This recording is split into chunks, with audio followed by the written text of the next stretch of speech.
Hi everyone, welcome to Greenwix Agri Practical Classes. In this video, we discussing about one specimen related to Agri Practical Exam.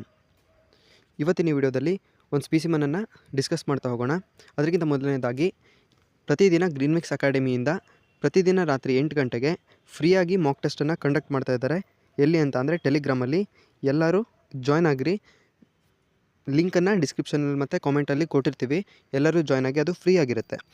ಇವಾಗ ವಿಡಿಯೋಗೆ ಬಂದಿರೋದಾದರೆ ಇಲ್ಲಿ ಒಂದು ಸ್ಪೆಸಿಮನನ್ನು ಕೊಟ್ಟಿದ್ದಾರೆ, identify ಮಾಡಿ ಅಂತ. ನಿಮಗೆ ಇದೇ ರೀತಿ ಫೋಟೋಗಳನ್ನು ಇಟ್ಟಿರ್ತಾರೆ. ನಿಮ್ಮ ಎಕ್ಸಾಮಲ್ಲಿ ಯಾವುದು ಅಂತ ಹೇಳ್ಕೊಂಡು ಫೈಂಡ್ ಮಾಡಬೇಕು. ಅದನ್ನೇ ಹೇಗೆ ಅಂತೇಳಿ ಈಸಿಯಾಗಿ ಫೈಂಡ್ ಮಾಡೋದನ್ನು ಹೇಳ್ತಾ ಹೋಗ್ತೀನಿ, ನೋಡ್ತಾ ಹೋಗಿ. ಇಲ್ಲಿ ನಿಮಗೆ 4 ಆಪ್ಷನ್ಸ್ಗಳಿರುತ್ತೆ. ಈ 4ರಲ್ಲಿ ಇದು ಯಾವುದು ಅಂತ ಕಂಡುಹಿಡಬೇಕು. ನಿಮಗೆ ಒಂದು ಮೆಥಡ್ ಇದೆ, ಏನಂತ ಅಂದರೆ ಎಲಿಮಿನೇಷನ್ ಮೆಥಡು. ಎಲಿಮಿನೇಷನ್ ಮೆಥಡಿಂದ ಇವಾಗ ಸಾಲ್ವ್ ಮಾಡೋಣ. ಫಸ್ಟ್ ಮೃಗಲ್ ಅಂದರೆ ನಿಮ್ಗೆ ಏನು ಗೊತ್ತಿರಬೇಕಂದ್ರೆ ಲಾಂಗ್ ಆಗಿರುತ್ತೆ, ಡೂಮ್ ಶೇಪ್ ಇರೋದಿಲ್ಲ, ಸೊ ಮೃಗಲ್ ಅಲ್ಲ.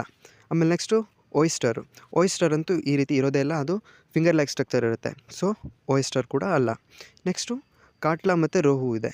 ನೀವು ಇವಾಗ ನೋಡ್ತಾ ಹೋಗ್ಬೋದು, ಇವೆರಡರಲ್ಲಿ ರೋಹು ಮತ್ತು ಕಾಟ್ಲಾದಲ್ಲಿ ಯಾವುದ್ರ ಫೇಸು ರೌಂಡ್ ಆಗಿರುತ್ತೆ. ನೀವು ಇಲ್ಲಿ ನೋಡ್ತಾ ಹೋಗ್ಬೋದು, ನೋಡಿ, ಡೂಮ್ ಶೇಪ್ ಇದೆ ಮತ್ತು ಬಿಗ್ ಹೆಡ್ ಇದೆ. ಮತ್ತು ಇದು ಜಾಸ್ತಿ ಲಾಂಗ್ ಇರಲ್ಲ. ಇಲ್ಲಿ ಬ್ಲ್ಯಾಕ್ ಟೇಲ್ ಮಾತ್ರ ಬ್ಲ್ಯಾಕ್ ಕಲರ್ ಇರುತ್ತೆ. ನಿಮ್ಗೆ ಇದರಿಂದ ಏನು ಗೊತ್ತಾಗಬೇಕಂದ್ರೆ ಇವೆರಡರಲ್ಲಿ ಕಾಟ್ಲಾಗ್ ಮಾತ್ರ ಈ ಥರ ಕ್ಯಾರೆಕ್ಟರಿಸ್ಟಿಕ್ಸ್ ಇರುತ್ತೆ. So answer is catla, because big round head ಮತ್ತು ಬ್ಲ್ಯಾಕ್ ಟೈಲ್.